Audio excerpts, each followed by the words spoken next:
नमस्ते, आदाब, सत श्री अकाल। आप सभी का शचीज एकेडमी में एक बार फिर से बहुत बहुत स्वागत है। और आज हम डिस्कस करेंगे इस पार्ट में जो बजट का फाइनल पार्ट है। इससे पहले आप इसकी 2 वीडियो जरूर देखिएगा, नहीं तो ये समझ में नहीं आएगा आपको क्लियरली। ठीक है, मैं यहाँ कुछ भी डुप्लीकेशन नहीं करने वाली, ना ही पहले का डिस्कस करूंगी, क्योंकि टाइम वेस्ट होता है। टाइम ना गंवाते हुए हम आज डिस्कस करते हैं अपना टॉपिक बजट डेफिसिट या गवर्नमेंट डेफिसिट। डेफिसिट क्या होता है?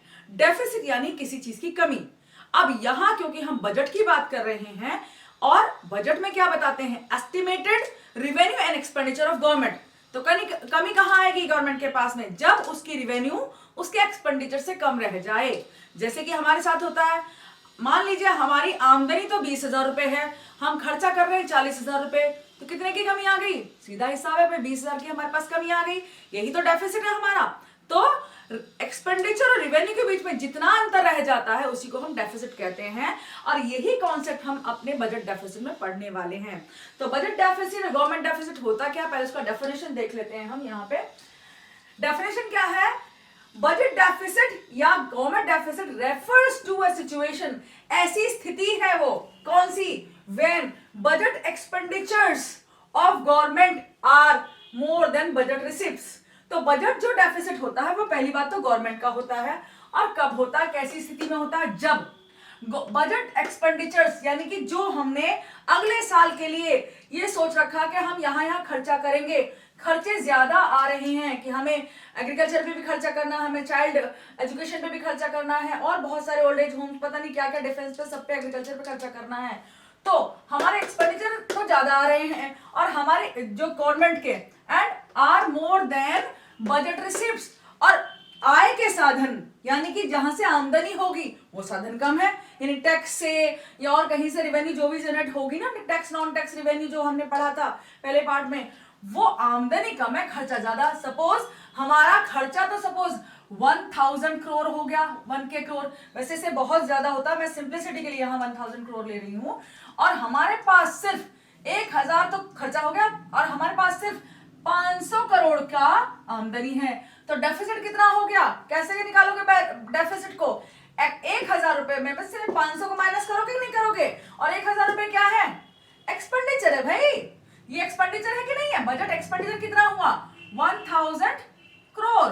ठीक है, इसमें से कितना निकाले हमने? रेवेन्यू कितनी हुई? 500 करोड़।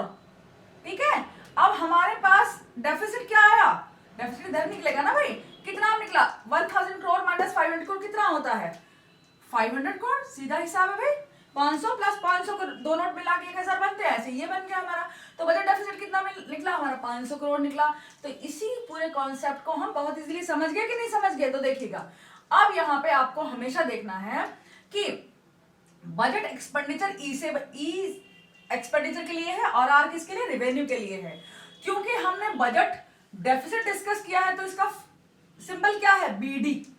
वो बीडी नहीं पीने वाली भाई, ये बीडी। ओके, बीडी और इज इक्वल टू बीई यानी बजट एक्सपेंडिचर माइनस बीआर यानी बजट रिवेन्यू। सिंपल सा फॉर्मूला है।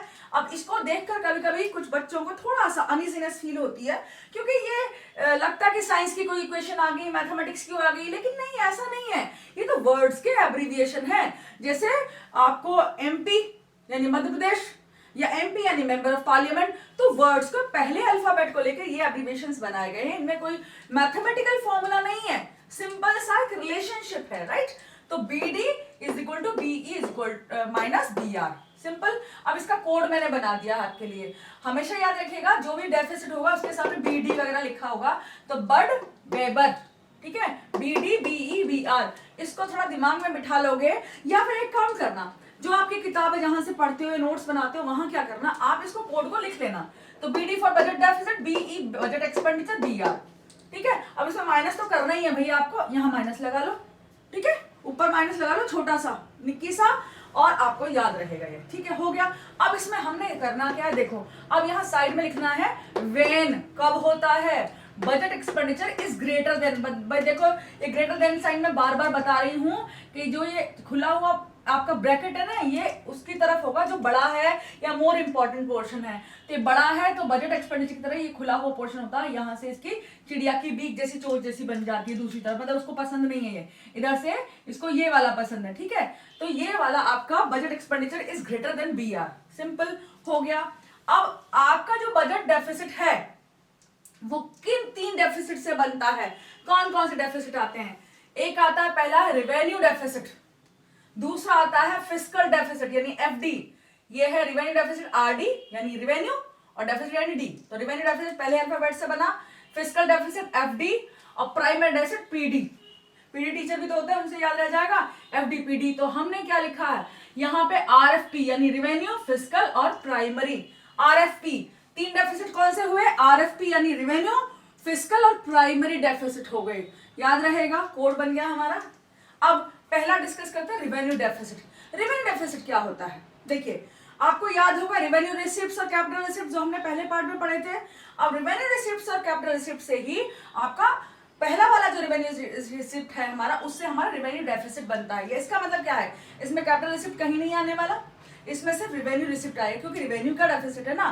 तो अब क्या होगा? सिंपल है, यहाँ पर रेवेन्यू डेफिसिट इट क्या होता है? It is the excess of revenue expenditure over revenue receipts. तो आपको पहले से ही पता है जब एक्सपेंडिचर ज्यादा होगा रेवेन्यू से तभी तो डेफिसिट होगा। तो सिंपल सा फॉर्मूला इसका भी कर लो, आरडी यानी revenue deficit is equal to RE expenditure. देखो यहाँ बीई था, यहाँ आरई है, यहाँ बी आर था, यहाँ आर आर है, सिंपल है। बस यहाँ पे बी की जगह हर जगह आपका क्या लिख दिया? आर, क्योंकि रेवेन्यू डेफिसिट है। तो R D is equal to R E minus R R. और क्यों? एक्सपेंडिचर फिर से ज्यादा, जब तो डेफिसिट हुआ भाई, कमी कब आएगी? जब हमारा खर्चा ज्यादा होगा। तो फिर से वही लिख दो, R E is greater than R R, जैसे यहाँ B is greater than R R, same formula है, कोई अंतर नहीं है, यहाँ बी की जगह सिर्फ आर लिख दिया है। अब इसके इफेक्ट क्या होते हैं? अगर कभी हमारी रेवेन्यू जो है वो कम रह जाए, एक्सपेंडिचर ज्यादा हो जाए रेवेन्यू डेफिसिट के चलते, उससे क्या होगा? कट वेलफेयर एक्सपेंडिचर, यानी सब्सिडी जो लोगों को मिल रही हैं और बहुत सारे ट्रांसफर पेमेंट्स जो होते हैं ओल्ड एज होम्स वगैरह के लिए, वो सारा एक्सपेंडिचर, वेलफेयर जो समाज के कल्याण के लिए कल्याणकारी गतिविधियां थी जो सरकार की, वो बंद हो जाती हैं। सब्सिडीज यानी जैसे हमें खाने पे सब्सिडी मिलती है, गरीबी रेखा के नीचे जो व्यक्ति होते हैं जिनके पास राशन कार्ड होता है, उन गरीबी रेखा के नीचे वालों के पास, उनको पीडीएस यानी पब्लिक डिस्ट्रीब्यूशन शॉप से राशन मिलता है, वो कम हो जाएगी। या फिर पेट्रोल डीजल पे जो सब्सिडी सरकार देती है वो कम हो जाएगी, सिलेंडर पे सब्सिडी कम हो जाएगी, और बहुत सारे एजुकेशन पे सब्सिडी है, और प्रोडक्शन पे सब्सिडी है, स्मॉल स्केल इंडस्ट्रीज को, लघु और छोटे उद्योगों को जो होती है सब्सिडी, वो सब बंद होने के आसार हो जाते हैं अगर रेवेन्यू डेफिसिट हो जाए तो। दूसरा क्या है? Borrowing and low credit worthiness. Borrowing, अब जब सरकार के पास कमी आएगी तो वो कहीं ना कहीं से उधार लेगी, कहीं से भी लेगी, बाहर से ले, विदेश से ले, हमसे ले, कहीं से उधार कहाँ से लेती है हम देखेंगे, उसको आगे वाला है वो है फिस्कल डेफिसिट में आपका, ठीक है। अब बोरोइंग करेगी।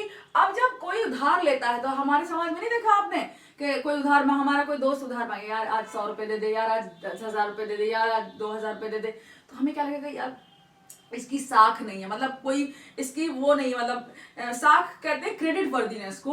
अब जैसे कि उसके पास पैसा ज्यादा नहीं है या उसकी वैल्यू ज्यादा नहीं रह जाती, इकोनॉमिक वैल्यू उसकी ज्यादा नहीं रह जाती कि भाई ये मजबूत आदमी है, फाइनेंशियली स्ट्रांग आदमी, हम उसे नहीं समझते, फाइनेंशियली यानी वित्तीय रूप से मजबूत आदमी हम उसे नहीं समझते हैं।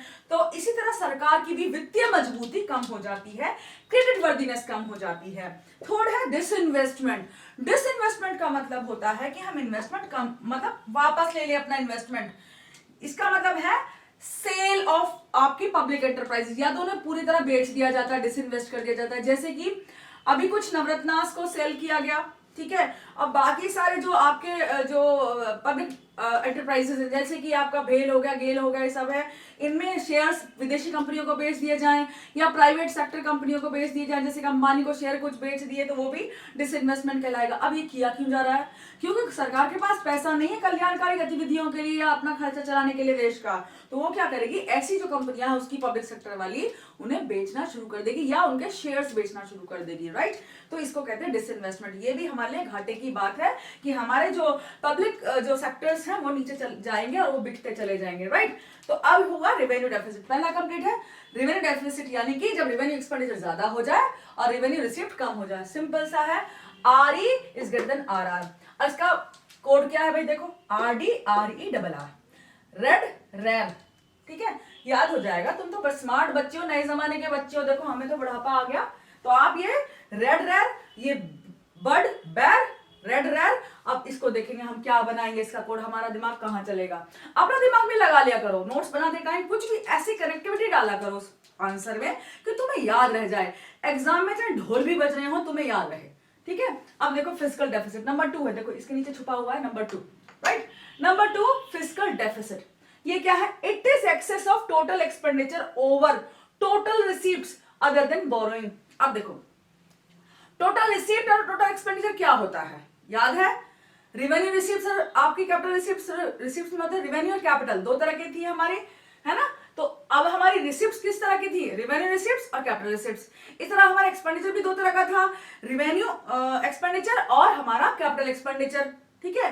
तो जो हम इन्वेस्टमेंट वगैरह करते थे, कैपिटल याद है ना, ठीक है, जो हम कंपनीज में इन्वेस्ट, बाहर के शेयर्स वगैरह खरीदते थे, बॉन्ड्स खरीदते थे या उधार लेते कहीं से, वो कैपिटल वाला पोर्शन जो आपको वीडियोस में आपने पढ़ा है, देख लेना भाई। अगर इसको पहले देख रहे हो तो पहले उन्हें भी देख लेना दया करके, ठीक है। तो it is excess of total expenditure, तो टोटल एक्सपेंडिचर किससे बनता है, मैं यहां लिख देती हूँ आर, रिवेन्यू एक्सपेंडिचर से और कैपिटल से आर प्लस सी लिख देती हूँ, ठीक है, याद रहेगा तुम्हें भी, है ना। ओवर टोटल रिसिप्ट्स, तो रिसिप्ट्स भी किससे बनती है, revenue receipts plus capital, R plus C दोनों, तो ये यहां पे भी आ रहा है, देखो फॉर्मूले में है। देन बोरोइंग, अब अदर देन बोरोइंग क्यों लिखा है, अदर देन बोरोइंग इसको जरूर लिखिएगा, अदर देन बोरोइंग को, क्योंकि बोरोइंग जो है वो तो हम निकालेंगे इससे, अगर हमने बोरोइंग इंक्लूड कर ली इसमें, माइनस ही कर दी तो हमारा निकलेगा नहीं। तो फिस्कल डेफिसिट होता ही क्या है असल में, ये वो अमाउंट है जो हमें बोरो करना पड़ेगा विभिन्न स्रोतों से, हमारे डेफिसिट को, रिवेन्यू डेफिसिट को या बजट डेफिसिट को खत्म करने के लिए, उसी की भरपाई करने के लिए। तो हमें बोरोइंग कितनी करनी पड़ेगी वो हमारा फिस्कल डेफिसिट बताता है कि हमारा कुल खर्चा कितना ज्यादा हुआ हमारे कुल आमदनी से, ये बताएगा, और हमें कितना उधार दूसरों से लेना पड़ेगा ये बताता है। देखिए, और it is the estimation of total borrowings from different sources, ये हम बाद में पढ़ेंगे। देखो देखो इसका फॉर्मूला क्या है, टोटल एक्सपेंडिचर, अब टोटल एक्सपेंडिचर किससे बना, आर प्लस सी से, याद है, रिवेन्यू प्लस कैपिटल, ये हमने लिख दिया भाई, आर प्लस सी क्या, रिवेन्यू प्लस कैपिटल है, माइनस, ये माइनस पे ध्यान देना भाई, हम एक्सपेंडिचर से रिवेन्यू को माइनस कर रहे हैं, याद रहेगा ना, हम एक्सपेंडिचर से किसको माइनस कर रहे हैं, टोटल रिसिप्ट्स, रिवेन्यू को, या आप देखिए total expenditure minus total revenue, यही तो फॉर्मूला है, मेन फॉर्मूला हमारा यही है, इतना बस, ठीक है, total expenditure minus total revenue other than borrowings, ये उसमें थोड़ा सा टैग जोड़ देना। अब टोटल एक्सपेंडिचर किससे बनता है, आर प्लस सी, और टोटल रिवेन्यू भी किससे बनती है, रिसिप्ट्स किससे बनती है, आर प्लस सी, तो रिवेन्यू प्लस कैपिटल बना दिया। तो ये टोटल एक्सपेंडिचर माइनस टोटल आपका जो है रिसिप्ट्स है, वो क्या है, आपका फिस्कल डेफिसिट है, ठीक है। और it is the estimation of total boring, मैंने पहले बताया कि हमें कितना पैसा उधार लेना है, कहां कहां से कितने फंड्स उधार लेने हैं, कितना फाइनेंस लेना है, वो हमें फिस्कल डेफिसिट बताता है। ये तो रिवेन्यू डेफिसिट था, फिस्कल डेफिसिट सिर्फ उधार लेना बताएगा, प्राइमरी डेफिसिट करंट ईयर उधार बताएगा, ठीक है। ये डेफिसिट हुआ, ये हमारा पूरा उधार हुआ, ये हमारा करंट ईयर का उधार हुआ। अब देखना इसमें अंतर क्या है, हम उधार कहां कहां से लेते हैं, इसके लिए कोड बनाया रैन, मतलब दौड़ो इधर उधर अपना उधार लेने के लिए, कहां कहां दौड़ना पड़ता है सरकार को, हमारी को, आरबीआई के पास जाना पड़ता है लोन लेने के लिए, ठीक है, आरबीआई से लोन लेना पड़ता है। दूसरा है अब्रॉड, यानी बाहर के देशों से जो भी आपकी सहायता मिल जाए, लोन मिल जाए बाहरी देशों से, कहीं से अमेरिका से ले लो, किसी से ले लो, या इंटरनेशनल मॉनेटरी फंड से ले लो, वर्ल्ड बैंक से ले लो, वहां से लोन ले सकते हैं हम। नेट बोरोइंग होम, अब होम में जो नेट बोरोइंग है हमारी, जो भी बोरोइंग हम कर रहे हैं, यानी कि जैसे नेशनल सिक्योरिटी सर्टिफिकेट्स होते हैं हमारे, ट्रेजरी बिल्स हैं, और बहुत सारे हमारे बॉन्ड्स वगैरह होते हैं जो सरकार बेचती है पब्लिक को, और वहां से पैसा रेज करती है। नेशनल सिक्योरिटी सर्टिफिकेट्स, एनएससी जो सर्टिफिकेट्स होते हैं, उनमें क्या होता है, 5-10 साल के लिए जो भी आपको बेचे जाते हैं, उसके बाद मैच्योरिटी के बाद हमें पैसा अपना मिल जाता है। तो इस तरह से पैसा रेज किया जाता है गवर्नमेंट के द्वारा।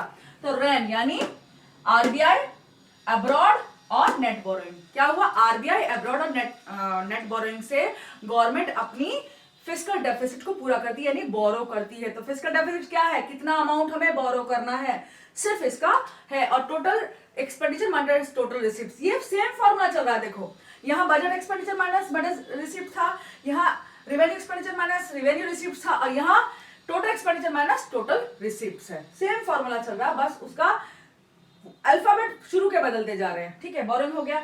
अब इसके इफेक्ट्स क्या होते हैं भाई, ये देखो, इसके कुछ बुरे इफेक्ट्स होते हैं जब हम बोरो करते हैं बाहर के देशों से, कहीं से भी हम उधार मांगे तो हमारे पर भी बुरे इफेक्ट है, ऐसे ही गवर्नमेंट पे भी बुरे इफेक्ट है। पहला है इन्फ्लेशनरी स्पाइरल।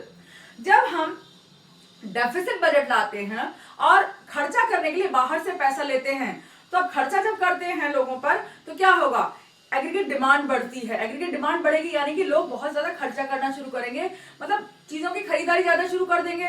जब ज्यादा डिमांड करेंगे, आपको बताया था इन्फ्लेशनरी स्पाइरल जो पढ़ाया था हमने, इन्फ्लेशनरी गैप वगैरह, हो यार थोड़ा वीडियो देख लीजिएगा, इन्फ्लेशनरी गैप आ जाएगा और इन्फ्लेशनरी गैप बार बार आएगा। हम लगातार अगर फिस्कल डेफिसिट पे चले जाएंगे, लगातार बाहर से उधार ले लेके घर में खर्चा करते रहेंगे अपने देश में, तो लोगों के पास क्या आएगी, परचेसिंग पावर ज्यादा आएगी, वो और खर्चा करते रहेंगे और इस तरह इन्फ्लेशन बढ़ जाएगा और हमारे पास एक हमारा इन्फ्लेशन का चक्रव्यूह सा बन जाएगा, हम उसमें फंस जाएंगे, ठीक है, स्पाइरल गोल गोल घूम के वहीं आ जाएंगे, बार बार इन्फ्लेशन आएगा। फिर नेशनल डेब्ट। अब देखिए, प्रति साल हर एक साल हमें कुछ ना कुछ बाहर से लोन लेना पड़ता है, हमें बोरोइंग करनी पड़ती है, उसकी वजह से हमारे पूरे देश पर एक डेब्ट का, उधारी का बोझ चढ़ता है, ठीक है, तो नेशनल डेब्ट हो जाती है। दूसरा क्या है, विशियस सर्कल ऑफ एफडी यानी fiscal deficit and low GDP growth. अब फिस्कल डेफिसिट अगर हम बार बार लाते हैं या बार बार होता है, उससे क्या होता है, हमारी जीडीपी ग्रोथ कम रह जाती है, तो ये भी बार बार वहीं पे हम घूम के आ जाते हैं, इसका भी चक्रव्यूह सा बन जाता है। क्राउडिंग आउट, ये इंपॉर्टेंट है। देखिए क्राउडिंग आउट में क्या होता है कि जब गवर्नमेंट बाहर से भी लोन ले रही है, आरबीआई से भी लोन ले रही है और नेट बोरोइंग भी कर रही है, पब्लिक से भी लोन ले रही है, तो प्राइवेट सेक्टर जो इन्वेस्टमेंट करता है हमारे देश में विभिन्न उद्योगों में, उसके पास, बैंकों के पास उनको लोन देने के लिए तो पैसा मिलेगा नहीं, तो क्राउडिंग आउट इफेक्ट आ जाएगा, यानी कि पैसा बचेगा ही नहीं लोन देने के लिए बैंकों के पास, वो सरकार को ही लोन देती रह जाएंगी, ठीक है, तो ये क्राउडिंग आउट हो जाएगी। और लो गवर्नमेंट क्रेडिबिलिटी, और गवर्नमेंट की जो साख है वो कम हो जाएगी। कौन करेगा भाई विश्वास ऐसी सरकार पर जो हमेशा इधर से उधार लेती रहती हो। जैसे हम लोग भी अगर हर समय उधार लेंगे तो हमारी भी इज्जत जो है खराब होती है, इस तरह गवर्नमेंट की क्रेडिबिलिटी यानी इज्जत भी खराब होती है, उसकी उस पर विश्वास लोग कम करते हैं, वो थोड़ी कम विश्वसनीय रह जाती है, राइट। तो अब ये हमें समझ में आया, यानी कि फिस्कल डेफिसिट होता है तो हमारे इसके इल इफेक्ट्स होते हैं। रैन याद रखना भाई, भाग रही इधर लोन लेने के लिए, ठीक है। अब तीसरा आता है प्राइमरी डेफिसिट। ये बहुत ही बेसिक सी चीज है। देखिए ये टोटल बोरोइंग थी, हम उधार ले थे बाहर से, अब इसमें हम टोटल बोरोइंग जो हम पिछले उधारों का इंटरेस्ट पेमेंट करने के लिए चुका रहे थे। देखो जब हम लोन लेते हैं ना, उस पर हमें कुछ ब्याज देना पड़ता है। अब ब्याज जब भी देना पड़ता है तो उसके लिए फिर हमें दोबारा उधार लेना पड़ता है। अब देखेंगे जो पुराने ब्याज को देने के लिए हमें कितना उधार लेना पड़ा और इस साल के उधार के लिए हमें कितना ज्यादा इंटरेस्ट का देखना पड़ेगा। तो इंटरेस्ट पेमेंट एक बड़ा ही इंपॉर्टेंट कंपोनेंट है आपका डेफिसिट का, यानी उधार का। कुछ उधार तो हमारी डेवलपमेंटल एक्टिविटीज के लिए लिया जाता है भाई, और कुछ उधार लिया जाता है कि हम जो पुराने लोन हैं उनके ब्याज को रीपे कर सके, वो ब्याज हम दे सके लोगों का। सपोज आप कह सकते हैं कि अगर हमारे पास 400 करोड़ का हमारे पास पूरा हमारी बोरोइंग है, तो इसमें से हो सकता है कि 100 करोड़ रुपए का खाली जो पिछले लोन लिए थे उनका इंटरेस्ट पेमेंट भी हो। इंटरेस्ट हमें ब्याज देने पड़ता है ना, जो पुराने लोन लिए हैं भाई हमें भी देने पड़ते हैं। हमने किसी से बैंक से लोन लिया हो, ठीक है, अपना मकान खरीदने के लिए, तो हर साल या हर महीने हमें कुछ अमाउंट पहले लोन पे इंटरेस्ट पे भी देना पड़ता है, और नया लोन है उस पर भी हमें इंटरेस्ट देना पड़ेगा। तो अब जो पुराने लोन थे उन पे इंटरेस्ट और नए लोन पे इंटरेस्ट को हम अब अलग अलग करेंगे। कैसे? अब देखिए प्राइमरी डेफिसिट क्या है? It is the difference between fiscal deficit and interest payment, ठीक है। अब देखिए इंडिकेट्स करंट ईयर बोरोइंग। अब करंट ईयर में हम कितनी बोरोइंग करेंगे वो हम देखेंगे। तो देखिए अब ये क्या है? पीडी यानी प्राइमरी डेफिसिट, वही है आपका डेफिसिट। अब यहाँ प्राइमरी था पी लिख दिया, बजट डेफिसिट था बी लिखा था, रिमेनिंग डेफिसिट था आर लिखा था, यही सेम चीज है। PD is equal to FD, ठीक है। और fiscal deficit minus interest payment. Fiscal deficit यानी टोटल बोरोइंग कितनी है, देखिए यहाँ टोटल बोरोइंग कितनी है पास्ट ईयर्स और करंट ईयर सबके लिए। अब माइनस इंटरेस्ट पेमेंट हमें कितना करना पड़ेगा, तो जो इंटरेस्ट पेमेंट हमें करना पड़ेगा उससे हमारा क्या होगा कि हमारे करंट ईयर के लिए हमें बोरोइंग कितनी करनी पड़ेगी वो हमें पता चल जाएगा इससे, क्योंकि इसका डिफरेंस क्या आएगा, करंट ईयर की बोरोइंग हमारी कितनी होगी, ठीक है। हमारे ये होगी सारी बोरोइंग, पूरी बोरोइंग हमारी कितनी होगी, और ये खाली इंटरेस्ट पेमेंट के लिए कितनी बोरोइंग है आईपी, जो हमारी पास्ट लोन्स के लिए था। उसके बाद इसको इंटरेस्ट पेमेंट को बाहर निकालने से, अब सपोज फिस्कल डेफिसिट हमारा हमने बताया था 400 करोड़, ठीक है, 400 करोड़ हमारा फिस्कल डेफिसिट था। अब इसमें से इंटरेस्ट पेमेंट के लिए कितना निकाला था, 100 करोड़। अब कितना पड़ा हमारा प्राइमरी डेफिसिट, वो पड़ा हमारा 300 करोड़। सिंपल हो गया कि नहीं हो गया, आ गया। तो इसके लिए हमने क्या कोड बनाया, PDFDIP, यानी PD फडीप, ठीक है, ये याद रख लेना आप लोग, अपना कोड कुछ बना लो, ऐसे बहुत बड़ा मुश्किल काम नहीं है, बहुत इजी है, ठीक है। अब आते हैं हम बैलेंस्ड बजट पर। बैलेंस्ड बजट क्या होता है, ठीक है, आप जब कभी छोटी सी दीवार पे चलो तो ऐसे हाथ खड़े करके यूं ही बैलेंस करते हो ना, ऐसे बैलेंस वाला बजट है ये, ठीक है, यानी दोनों हाथ बराबरी पे होने चाहिए, वरना एक हाथ नीचे तो आप गिर सकते हो उस साइड पे। तो हम बैलेंस करते हैं, बैलेंस यानी बराबरी, यानी कौन बराबर होंगे, एक्सपेंडिचर रेवेन्यू दोनों बराबर हो जाए, वहीं पे हमारा कौन सा है, बैलेंस्ड बजट है, दोनों बराबर, यानी कि जितनी आमदनी हुई उतना ही हमने खर्चा करा, ठीक है। हम ये देख रहे हैं कि हमारे इतने रेवेन्यू आएगी और उसको हम खर्चा कर देंगे, हम उधार कहीं से नहीं लेने वाले, तो इसको क्या कहेंगे हम, बैलेंस्ड बजट। अब बैलेंस्ड बजट के क्या फायदे और नुकसान है ये देख लो पहले तो। मेरिट्स क्या है, नो वेस्टफुल एक्सपेंडिचर, अब इधर उधर जो भी खर्चा करते हैं ना वो वेस्टफुल एक्सपेंडिचर नहीं होता, जितनी आमदनी उतना खर्चा, भाई जितनी चादर उतने पैर पसारने वाला हिसाब है ये। जितना हमारे पास आमदनी, सपोज हमारे पास 10,000 रुपए आ रहे हैं, उसी में अपना खर्चा हमें चलाना है, उससे फालतू हमें खर्चा नहीं करना है। तो 10,000 रुपए अगर रेवेन्यू है हमारी, 10,000 ही एक्सपेंडिचर। तो इसी तरह इसका अगर इसका 1,000 करोड़ इसकी रेवेन्यू, 1,000 करोड़ ही एक्सपेंडिचर, दोनों अमाउंट बराबर थे, 1,000 crore is equal to 1,000 crore. तो ये क्या हुआ आपका बैलेंस्ड बजट, बैलेंस बन गया, दोनों तरफ बराबर है, ठीक है। अब इसमें कोई भी वेस्टफुल एक्सपेंडिचर नहीं है, कोई हम फालतू का खर्चा नहीं कर सकते, मतलब बर्बादी कहीं नहीं होने वाली है। फिस्कल डिसिप्लिन, फिस्कल डिसिप्लिन कैसे है, देखिए आमदनी के बराबर खर्चा करने का मतलब है कि सरकार को कहीं से लोन नहीं लेना पड़ रहा, उसको कोई इंटरेस्ट पे नहीं करना पड़ रहा है, और उसकी क्रेडिबिलिटी बढ़ी हुई है, साख बनी हुई है, ना ही किसी से उधार लेना पड़ रहा है। अब डीमेरिट्स क्या है, देखिए नो सॉल्यूशन फॉर अनएम्प्लॉयमेंट, अगर देश में बेरोजगारी है तो उसके लिए आपको क्या करना पड़ता है, एग्रीगेट डिमांड बढ़ानी पड़ेगी। जैसे कीन्स ने कहा, he is the father of macro economics, तो उन्होंने कहा कि अगर एग्रीगेट डिमांड ज्यादा होगी तो ज्यादा फैक्ट्रियां लगेंगी, ज्यादा प्रोडक्शन करने के लिए ज्यादा फैक्ट्री लगाएंगे, ज्यादा प्रोडक्शन, जब फैक्ट्री ज्यादा लगेंगी तो ज्यादा लोगों को रोजगार मिलेगा। तो अनएम्प्लॉयमेंट का ये सोल्यूशन है। तो इसका मतलब क्या है, सरकार को खर्चा ज्यादा करना पड़ेगा, इन्वेस्टमेंट ज्यादा करना पड़ेगा ना भाई, आपके उसमें वेलफेयर एक्सपेंडिचर भी, आपकी पब्लिक सेक्टर में भी इन्वेस्ट करना पड़ेगा, एक्सपेंडिचर करना पड़ेगा। तो अगर बैलेंस बजट है तो लोग उधार तो लेंगे नहीं, फालतू खर्चा करने वाली नहीं सरकार, तो क्या होगा, अनएम्प्लॉयमेंट बना रहेगा। दूसरा क्या है, और ये जो स्थिति है ये 1930s में ग्रेट डिप्रेशन के टाइम थी, यूरोपियन कंट्रीज में बैलेंस बजट होता था, जितनी आमदनी उतना खर्चा, इसी वजह से वहां बेरोजगारी ज्यादा फैली और डिप्रेशन आ गया। Not good for LDCs, less developed countries. LDCs कौन होते हैं, लेस डेवलप्ड कंट्रीज, जो जैसे कि आपका भारत है या पाकिस्तान है या और बहुत सारे देश हैं इस तरह के, जहां पे अभी या तो लेस डेवलप्ड हैं या डेवलपिंग नेशन हैं। जैसे आपका भारत है, इंडिया है, वो तो डेवलपिंग नेशन है या लेस डेवलप भी कह सकते हैं। तो यहाँ पे क्या है, बेरोजगारी बहुत है, तो यहाँ हमारे लिए बैलेंस बजट किसी भी काम का नहीं है, हमें तो उधार लेना पड़ेगा। अब आते हैं हम अनबैलेंस बजट पे। अब उधार लेना पड़ेगा तो अनबैलेंस हो गया बजट। अब अगर अनबैलेंस बजट होता है तो दो प्रकार का होता है भाई, देखो सरप्लस बजट या डेफिसिट बजट। देखो सरप्लस बजट कब होगा, या तो रेवेन्यू ज्यादा हो जाएगी, उसकी रेवेन्यू के सोर्सेस हम ज्यादा इकट्ठा करेंगे, और डेफिसिट बजट है तो फिर से वही है, डेफिसिट तो क्या होगा, एक्सपेंडिचर ज्यादा हो जाएगा रेवेन्यू से। अब यहाँ पे देखो सरप्लस बजट हम कब करते हैं, जब हमारे एस्टिमेटेड जो गवर्नमेंट रेवेन्यू है वो एस्टिमेटेड गवर्नमेंट एक्सपेंडिचर से ज्यादा होगी। देखो अब यहाँ पे रेवेन्यू किधर आ गई, ग्रेटर साइन की तरफ आ गई, ठीक है। एस्टिमेटेड गवर्नमेंट रेवेन्यू, एस्टिमेटेड क्यों है, फिर से याद दिला दूं, बजट एक ऐसा स्टेटमेंट है जो आने वाले साल के लिए बताता है कि हमारे रेवेन्यू के सोर्सेस क्या हैं और हमारा एक्सपेंडिचर कहां कहां होगा। तो एस्टिमेशन होता है, हकीकत में ज्यादा भी हो सकता है, कम भी हो सकता है, हालांकि ज्यादा ही होता है नॉर्मली, लेकिन ये एस्टिमेशन है, सिर्फ इसका स्टेटमेंट होता है, ठीक है। तो एस्टिमेशन इसलिए है यहाँ पे, ठीक है।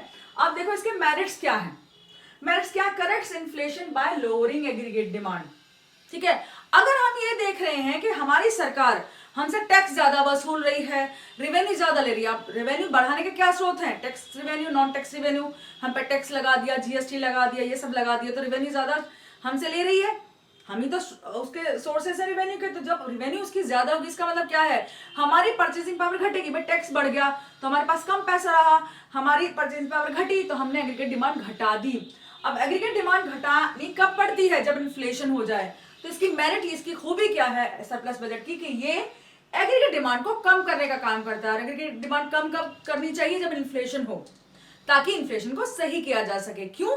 क्योंकि लोग अगर खर्चा कम करेंगे तो क्या होगा, महंगाई कम बढ़ेगी, क्योंकि कम लोग डिमांड करेंगे और डिमांड कम रह गई तो फिर महंगाई भी कम हो जाती है, तो इन्फ्लेशन घटेगा। दूसरा है बाय हाई रेवेन्यू कलेक्शन।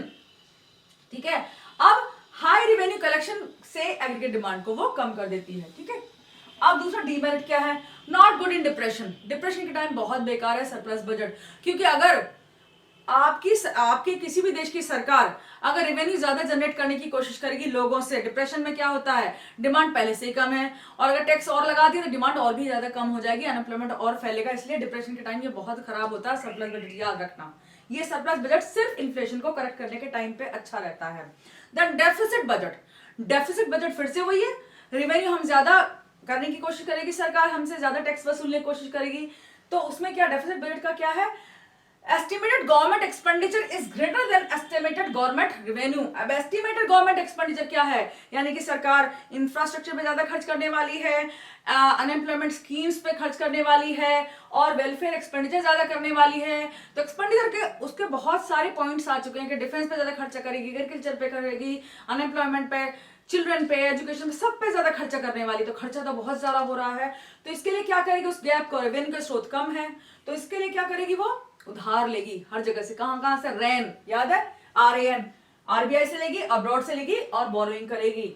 तो अब क्या है, ये डेफिसिट बजट हमारे किस काम का, देखो अब देखो, favoured by JM Keynes, John Maynard Keynes, जो आपके मैक्रो इकोनॉमिक्स के पिता, फादर ऑफ मैक्रो इकोनॉमिक्स माने जाते हैं, उन्होंने इसको बहुत फेवर किया, क्योंकि ग्रेट डिप्रेशन के टाइम पे एग्रीगेट डिमांड आपकी बहुत कम हो चुकी थी। और जब डेफिसिट बजट अपनाया गया, देखिए डेफिसिट बजट को थोड़ा दिमाग में याद रखना, डेफिसिट बजट यानी कि गवर्नमेंट एक्सपेंडिचर ज्यादा करना चाह रही है। ठीक है, रेवेन्यू उसकी कम आ रही है, टैक्स के स्रोत कम है, सब कुछ कम है, लेकिन वो एक्सपेंडिचर ज्यादा करना चाह रही है। उसका एस्टिमेशन जो एक्सपेंडिचर का है, यानी कल्याणकारी गतिविधियों में सरकार ज्यादा खर्चा करना चाह रही है, इसी को डेफिसिट बजट कहा जाता है। लेकिन उसके पास कमी है, रेवेन्यू की कमी है। ठीक है, वो आप पे टैक्स नहीं बढ़ा रही, वैसे ही इधर उधर से उधार ले रही है। ठीक है, तो आप फेवर्ड बाय JM कीन्स। अब मेरिट्स क्या है इसकी, करेक्ट डिप्रेशन, ये डिप्रेशन को करेक्ट करती है। डिप्रेशन को कैसे करेक्ट करती है, जब सरकार बहुत ज्यादा कल्याणकारी गतिविधियों में खर्च करेगा, अनएम्प्लॉयमेंट को कम करने की कोशिश करेगा, एग्रीगेट डिमांड ज्यादा बढ़ाने की कोशिश करेगा अपनी इन्वेस्टमेंट से, तो क्या होगा आपका, उससे क्या होगा, इंड्यूसिंग इन्वेस्टमेंट कंजम्पशन एक्सपेंडिचर। अब कंजम्पशन एक्सपेंडिचर बढ़ेगा, एग्रीगेट डिमांड बढ़ेगी और उसके साथ साथ एम्प्लॉयमेंट भी बढ़ जाएगा। डीमेरिट क्या है, not good during inflation. Deficit budget कभी भी इन्फ्लेशन के टाइम अच्छा नहीं होता। देखो पहले से लोगों के पास बहुत पैसा है, आपने और एक्सपेंडिचर कर दिया, यानी कि मेरे पास ऑलरेडी 1 लाख रुपए हैं शॉपिंग के लिए, आपने 2 लाख रुपए और दे दिए, तो 3 लाख रुपए मैं तो खूब मजे से शॉपिंग करूंगी, खूब डिमांड बढ़ाऊंगी, तो क्या होगा, उससे इन्फ्लेशन और बढ़ेगा, चीजों की डिमांड बढ़ेगी। ऐसे ही सबको मिल जाए 2-2 लाख रुपए और, तो सब लोग शॉपिंग करेंगे। हालांकि इतना आसान नहीं है 2-2 लाख रुपए मिलना, सपने मत देखने लगना अभी से। ठीक है, तो not good during inflation, inflation का टाइम अच्छा नहीं है। इन्फ्लेशनरी गैप हो सकता है, वेज प्राइस स्पाइरल हो सकता है, प्राइस इंक्रीज होंगे। अब मान लो मैं किसी फैक्ट्री में काम करती हूँ या आप करते हैं, ठीक है, आपकी इनकम 50,000 रुपए है और दाम अचानक से बहुत ज्यादा बढ़ गए, तो हमें लगेगा ना कि हमारी इनकम और बढ़े, भाई हमें तो महंगाई में अपना घर चलाना है, तो हम डिमांड करेंगे अपने मालिक से कि भाई हमारी तनख्वाह बढ़ाओ, महंगाई बहुत बढ़ गई। तो हमारी इनकम सपोज 60,000 हो गई, अब जो इनकम